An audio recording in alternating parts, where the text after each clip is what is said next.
Meus caros, sobre o assunto do dia de ontem, a detenção de João Berardo e do seu advogado, algumas considerações. Primeiro, o caso arrasta-se há mais de 15 anos. Descobriu-se subitamente algo que já se passou há 15 anos. Bem, quantas dessas fraudes de que ele agora é acusado, segundo a comunicação social, quantas dessas fraudes já terão prescrito? E esta é a primeira questão que se coloca. Segundo, deter um advogado, o advogado que tem ali o seu cliente, é uma coisa também praticamente inédita. Devem-se contar pelos dedos de uma mão as vezes que isso aconteceu em Portugal. Isso quer dizer que a acusação, o Ministério Público considera que o advogado é igualmente cúmplice. Não é um advogado, mas é um sócio. Faz parte daquela associação criminosa. Neste caso, portanto, ele não irá ser interrogado enquanto advogado, mas sim como cúmplice, como sócio daquela atividade criminosa. Terceiro, o João Berardo, todos nos recordamos, deu um rol de gozo à Mortágua e também à Cília Meireles, mas isso foi há 2 anos. Bom, então, estes processos arrastam-se, como disse, há mais de 15, pelo menos os factos. E mesmo tendo esquecido a investigação, de investigar, o que é normal em Portugal, a investigação esquece muito de investigar, só depois quando vêm as parangonas nos jornais é que se lembram de investigar. Mas dizia eu, tendo-se o Ministério Público esquecido de investigar Berardo durante quase 15 anos, mesmo assim ainda demorou mais 2 anos a fazer as suas diligências, que culminaram ontem com a detenção do self-made man. Ninguém sabe como é que ele ganhou dinheiro, também ninguém lhe pergunta, porque lá está, o enriquecimento ilícito é lícito em Portugal e continua a ser lícito em Portugal, uma vez que depois do Chega, a semana passada, ter apresentado no Parlamento um projeto de lei para criminalizar o enriquecimento injustificado, a verdade é que todos os partidos votaram contra, menos o PAN que se absteve, e portanto mais uma vez o Chega ficou isolado na sua pretensão de criminalizar o enriquecimento não justificado.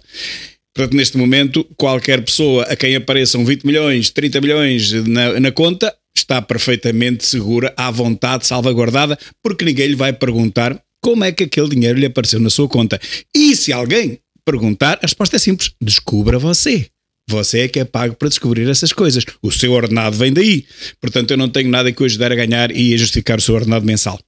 E, portanto, continuamos a viver neste país de mentirinha, em que as pessoas podem ter o dinheiro que quiserem nas suas contas, pode aparecer o dinheiro que for preciso nas contas, que não há problema rigorosamente nenhum, nem ninguém pergunta nada.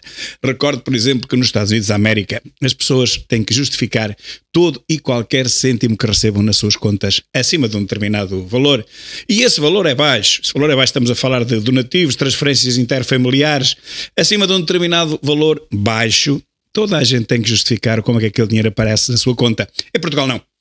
Portanto, a filha de Armando Vara apareceu com 1 milhão de euros na sua conta e encolheu os ombros, e o problema foram batatas. O pai acabou por ser realmente preso, mas por 25 mil euros, quando só a filha tinha lá 1 milhão na conta dela, fora os outros milhões que entretanto ninguém sabe onde é que foram parar.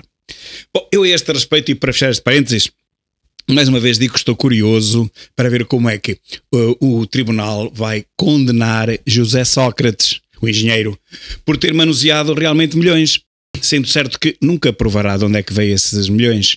Assim sendo, o homem só tem, obviamente, um destino: é ser absolvido por falta de provas. Bom, mas deixamos isso, voltando ao Berardo.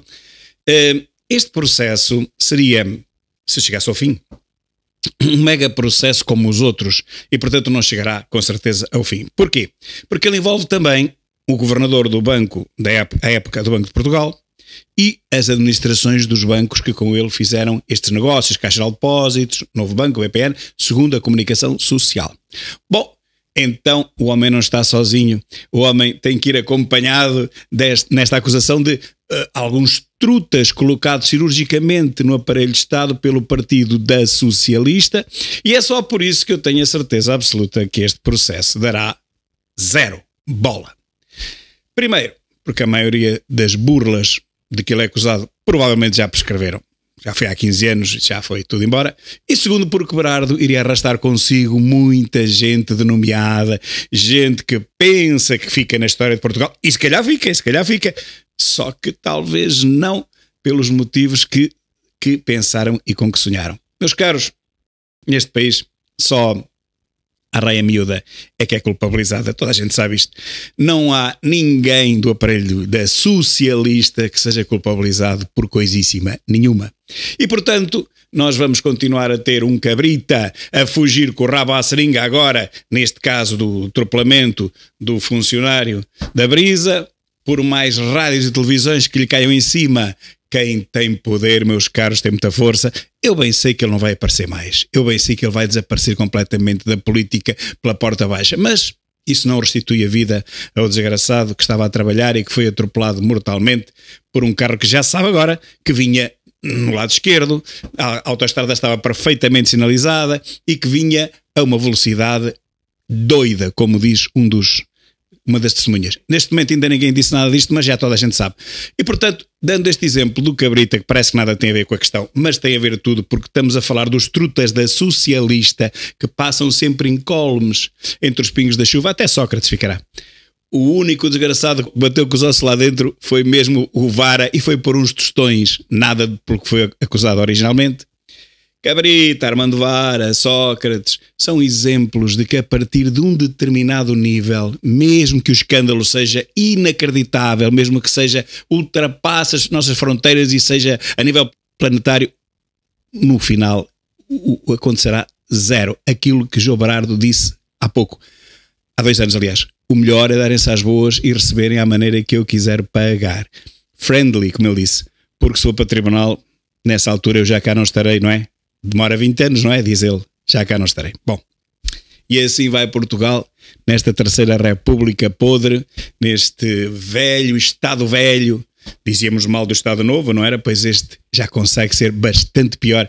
E, portanto, precisamos mesmo de uma quarta república ou uma vassourada, uma limpeza em toda esta classe política corrupta, miserável, que abafa todos os seus podres, são tantos. Exatamente como no tempo do Estado Novo, aliás.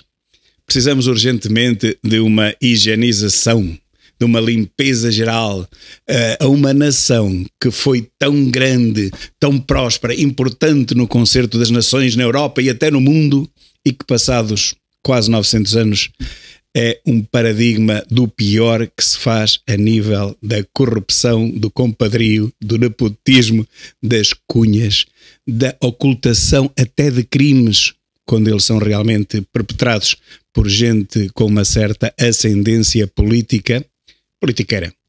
Portanto, nós precisamos mesmo é da tal Quarta República que cada vez mais portugueses pedem e almejam.